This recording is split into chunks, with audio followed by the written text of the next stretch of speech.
Hi dears, welcome back. ഇന്ന് നമ്മൾ perfect ആയിട്ട് ഗീ റൈസ് എങ്ങനെ ഉണ്ടാക്കാമെന്നുള്ളതാണ് കേട്ടോ കാണിക്കുന്നത്. അത് നമ്മുടെ തെർമൽ കുക്കറിൽ. ഗീ റൈസ് ആണെന്നുണ്ടെങ്കിലും അല്ലെങ്കിൽ ബിരിയാണിക്ക് റൈസ് റെഡിയാക്കുന്നതും ഈ തെർമൽ കുക്കറിൽ എങ്ങനെ ഈസി ആയിട്ട് ചെയ്യാമെന്നുള്ളതാണ് കാണിക്കുന്നത്. ഇതിപ്പോൾ പൊതുവെ എല്ലാവരുടെ കിച്ചണിലും ഉള്ളൊരു സംഗതിയാണ് അല്ലേ. ഒരുവിധ ആൾക്കാർക്കൊക്കെ അറിയുന്നുണ്ടാവും ഗീ റൈസും ബിരിയാണിയൊക്കെ ഉണ്ടാക്കുന്നത്. എങ്കിലും അറിയാത്തവർക്ക് വേണ്ടിയിട്ടാണ് കേട്ടോ ഈ വീഡിയോ. ഗീ റൈസാണ് ഇപ്പോൾ ഞാൻ ഉണ്ടാക്കി കാണിക്കുന്നത്. നമുക്ക് ബിരിയാണിക്ക് റൈസും ഇതേപോലെ തന്നെ ഉണ്ടാക്കിയെടുക്കാൻ പറ്റും. ആദ്യം നമുക്ക് കലത്തിൽ വെള്ളം തിളപ്പിക്കണം. അപ്പോൾ ഈ ഒരു ഗ്ലാസ്സിൽ 2 ഗ്ലാസ് അരിയാണ് ഞാൻ എടുക്കുന്നത്, ജീരകശാല റൈസ്. അപ്പോൾ ഒരു ഗ്ലാസ്സിന് ഇരട്ടി വെള്ളം, അതായത് ഒരു ഗ്ലാസ്സിന് 2 ഗ്ലാസ് വെള്ളം എന്നുള്ളതാണ് കേട്ടോ കണക്ക്. അപ്പോൾ അതനുസരിച്ച് ഞാൻ 2 ഗ്ലാസ്സിന് 4 ഗ്ലാസ് വെള്ളം തിളപ്പിക്കാൻ വേണ്ടിയിട്ട് വെക്കുകയാണ്. റൈസിലേക്ക് ആവശ്യമായിട്ടുള്ള ഉപ്പും കൂടി ഇട്ട് കൊടുക്കണം. പിന്നെ അതുപോലെ തന്നെ വല്ല ക്യാരറ്റോ ഒക്കെ ചേർക്കണം എന്നുണ്ടെങ്കിൽ, ബിരിയാണിയൊക്കെ വെക്കുകയാണെങ്കിൽ ചിലപ്പോൾ ക്യാരറ്റൊക്കെ ചേർക്കും. അങ്ങനെ ക്യാരറ്റൊക്കെ ചേർക്കണം എന്നുണ്ടെങ്കിൽ അത് ഇതിലേക്ക് ചേർത്ത് കൊടുക്കാം. എന്നിട്ട് അടച്ച് വെച്ചിട്ട് തിളക്കാൻ വേണ്ടിയിട്ട് വെക്കാം. ഈ സമയം കൊണ്ട് ഞാൻ വേറൊരു പാത്രത്തിൽ നെയ്യിൽ അതിന് വേണ്ട മസാലകളൊക്കെ ഒന്ന് മൂപ്പിച്ചെടുക്കുകയാണ്. പാത്രം ചൂടാവുമ്പോൾ 2 ടീസ്പൂൺ നെയ്യ് ചേർത്ത് കൊടുക്കുക. ഇനി ഇതിലേക്ക് 4 ഏലക്ക ചേർക്കുന്നുണ്ട്. അതുപോലെ 2 പീസ് പട്ട ചേർത്ത് കൊടുക്കുക. പിന്നെ വേണ്ടത് ഒരു 5 ഗ്രാമ്പു ആണ്. പിന്നെ ഒരു 1/2 ടീസ്പൂൺ പെരിഞ്ജീരകവും. ഇത്രയും ചേർത്ത് ഇതൊക്കെ ഒന്ന് പൊട്ടി വരുമ്പോൾ ഇതിലേക്കൊരു 1/2 പീസ് ഉള്ളി, സവാള കട്ട് ചെയ്തതും കൂടി ചേർക്കുന്നുണ്ട്. ഉള്ളി ചെറുതായിട്ടൊന്ന് വഴറ്റിയാൽ മതി നെയ്ച്ചോറിനാവുമ്പോൾ.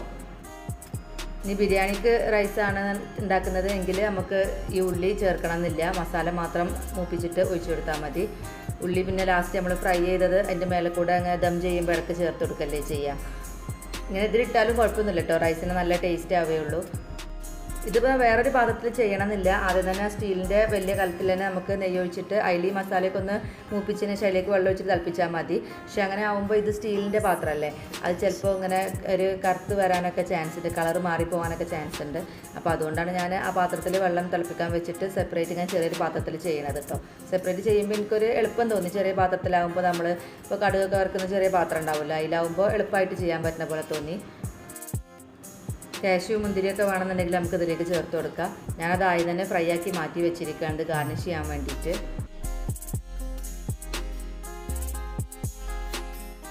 ബിരിയാണിക്കും റൈസ് ഇങ്ങനെ തന്നെ ആക്കിയെടുക്കുന്നതാണ് കേട്ടോ നല്ലത്. വെള്ളത്തിലിട്ട് വേവിച്ച് ഊറ്റിയെടുക്കലാണ് സാധാരണ ഞങ്ങളെ ഭാഗത്തൊക്കെ ബിരിയാണിക്ക് ചെയ്യാറ്. പക്ഷേ അതിനേക്കാളും ടേസ്റ്റായിട്ട് തോന്നി എനിക്ക് ഇങ്ങനെ ചെയ്യും. ഉള്ളി ജസ്റ്റ് ഒന്ന് വാടി വരുമ്പോൾ തന്നെ നമുക്കിത് വെള്ളത്തിലേക്ക് ചേർത്ത് കൊടുക്കണം. ഇപ്പോൾ വെള്ളം നല്ലോണം തിളച്ച് വരുന്നുണ്ട്. ഇനി അതിലേക്ക് അരി ചേർത്ത് കൊടുക്കുക. 2 കപ്പ് ജീരകശാല റൈസ് നന്നായിട്ട് കഴുകി ഒരു 30 മിനിറ്റ് വെള്ളത്തിൽ കുതിർത്തി വെച്ചതായിരുന്നു ഇത്. എന്നിട്ട് വെള്ളമൊക്കെ ഊറ്റി കളഞ്ഞ് വെച്ചതാണ്. അപ്പോൾ അരി ഇതിലേക്ക് ചേർത്ത് കൊടുത്തിട്ട് അടച്ച് വെച്ച് ഒരു 2 മിനിറ്റ് മാത്രം വേവിക്കുക. 2 മിനിറ്റ് മാത്രം തിളച്ചാൽ മതി. ഇപ്പോൾ കണ്ടോ 2 മിനിറ്റ് ആയിട്ടുണ്ട്. ഇനി ഇത് ഫ്ലെയിം ഓഫ് ചെയ്യാം. എന്നിട്ട് നമുക്കിത് എടുത്തിട്ട് തെർമൽ കുക്കറിലേക്ക് ഇറക്കി വെച്ചിട്ട് അടച്ച് വെക്കാം. നെയ്ച്ചോറിനാണെന്നുണ്ടെങ്കിൽ നമ്മൾ കഴിക്കാൻ നേരത്ത് പിന്നെ എടുത്താൽ മതി. അതായത് ഒരു മിനിമം 30 മിനിറ്റ് വെക്കുക എന്നുള്ളതാണ് കേട്ടോ. 30 മിനിറ്റ് എന്തായാലും വെക്കണം. അതിന് ശേഷം എപ്പോൾ വേണമെങ്കിലും നമുക്ക് തുറന്നിട്ട് എടുക്കാം. വേവൊക്കെ കറക്റ്റ് ആയിരിക്കും. ഞാനിപ്പോൾ ഇത് 1.5 മണിക്കൂർ കഴിഞ്ഞിട്ടാട്ടോ എടുത്തത്. എനിക്ക് 1.5 മണിക്കൂർ കഴിഞ്ഞിട്ട് ചോറ് നാളെ സമയമായപ്പോഴാണ് ഞാനിത് ഓപ്പൺ ആക്കുന്നത്. പക്ഷേ വറ്റൊന്നും ഒട്ടിപ്പിടിക്കാതെ നല്ല സൂപ്പറായിട്ട് തന്നെ ചോറ് റെഡി ആയിട്ടുണ്ട്. ബിരിയാണിക്കാണെന്നുണ്ടെങ്കിൽ 1/2 മണിക്കൂർ മാത്രം വെച്ചാൽ മതി. 1/2 മണിക്കൂർ കൊണ്ട് തന്നെ ഇത് വെന്ത് റെഡി ആവും. ബിരിയാണിക്കാണെന്നുണ്ടെങ്കിൽ നമുക്ക് ദം ചെയ്യാനും കൂടി ഉള്ളതല്ലേ. അപ്പോൾ റൈസ് ഇങ്ങനെ ആക്കിയിട്ട് ഇതിലേക്ക് ഇറക്കി വെച്ചിട്ട് മസാല ചിക്കനോ മട്ടനോ ബീഫോ ഫിഷോ എന്താണെങ്കിലും അത് റെഡിയാക്കി എടുത്തിട്ട് 1/2 മണിക്കൂർ കൊണ്ട് അത് റെഡി ആകുമ്പോഴേക്ക് ഇവിടെ റൈസ് റെഡി ആയിട്ടുണ്ടാവും. ജസ്റ്റ് എടുത്തിട്ട് ദം ചെയ്താൽ മതി. എളുപ്പം റെഡിയാക്കി എടുക്കാൻ പറ്റും ബിരിയാണിയൊക്കെ ഇങ്ങനെ ആകുമ്പോൾ. ഞാനിപ്പോൾ നെയ്ച്ചോറായിട്ടാണ് കേട്ടോ ഉപയോഗിക്കുന്നത്. അപ്പോൾ ഞാനിത് സെർവിങ് ഡിഷിലേക്ക് മാറ്റുകയാണ്.